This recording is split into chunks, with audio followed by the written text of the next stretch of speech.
Hey guys, remember how I mentioned some really important stuff about crafting the message? Well, the subject line is the only way you're going to get through the door with your prospect. It has to be really compelling or able to pique enough curiosity or interest that the prospect's going to want to read what's inside. Now, if you're like the majority of working people, you probably write dozens of emails a day but don't really take the time to consider the subject line. So it usually just comes out as an afterthought that you type in just before you press send. You know, if that's the case, it's actually a huge mistake. Subject line is what determines if an email is actually going to be opened and how the recipient will respond to it, obviously. The first rule of subject lines is no headlines. As marketers and copywriters, we know that the purpose of the headline is to get the prospect to read the rest of the copy. For emailing, though, it doesn't work and could easily get your message labeled as spam.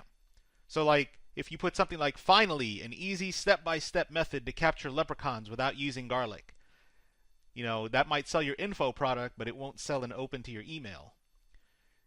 Also, keep your subject line short. A typical inbox usually reveals about 50 to 60 characters of a subject line, while a mobile phone shows about 30 characters tops. You need to make sure you get right to the point in about 6 or 8 words or fewer. Okay. Next, try to eliminate filler words. That little space you've got is priceless, and so don't waste it with unnecessary words like hello or nice to meet you or anything like that. You can easily include that in the body anyway. Now, the subject has to be congruent with the rest of the message. Remember that a confused mind generally says no. If there's too much of a disconnect between your subject line and the body of the email, confusion's inevitable. Don't use a subject line of your website's down and then talk about how you admired their recent write-up in the newspaper. Okay? No bait and switch allowed. Now, if possible, you have to make it really specific. If your prospect was featured in the Wall Street Journal 7 days ago, a subject line of about your Wall Street Journal article last week will virtually guarantee you an open. Something that includes the company name also works well, as does including the owner's name.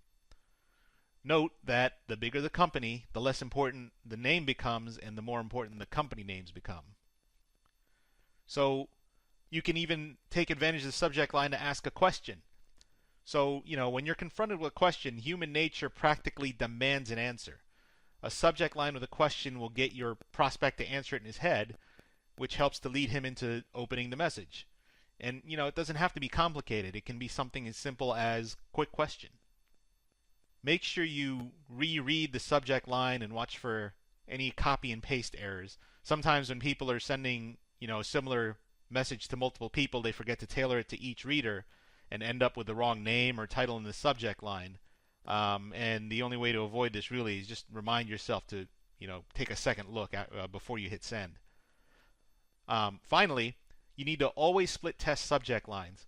Your goal is to always aim for the highest possible open rate while also aiming for the highest possible CTA, which is call to action rate.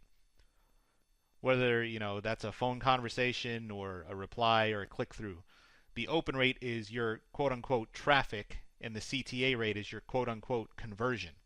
So different combinations of subject lines and body copy are going to result in different open rates and CTAs. So for you to split test subject lines, use the same body copy for 2 or 3 different subjects, and then send each subject line to 50 to 100 prospects apiece. And then measure your stats and see which combination of subject and body provided the best results. Then take that winning subject line and use the same one with 2 or 3 different body messages.